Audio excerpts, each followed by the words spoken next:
88 million na yung yung SALN from about Paglobo. 30. Oo, paglobo ng 50 million. Pero pag tingnan mo kay presidente noong 2015, nung senador siya, ang SALN niya is only 350 million. Noong 2024, presidente siya, ang SALN niya 1.4 trillion, 1.4 billion. Diba? So mas malaki yung malaki yung So kung following the arguments of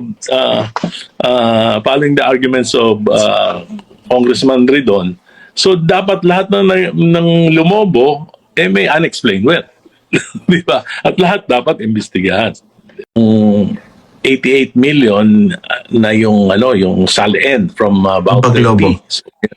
Oo, paglobo ng 50 million. Pero pag tingnan mo kay presidente noong 2015, nung senador siya, ang SALN niya is only 350 million.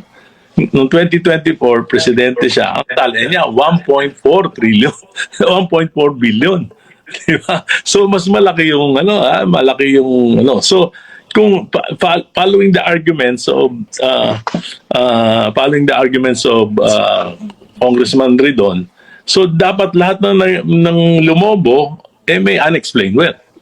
Di ba? At lahat dapat imbestigahan.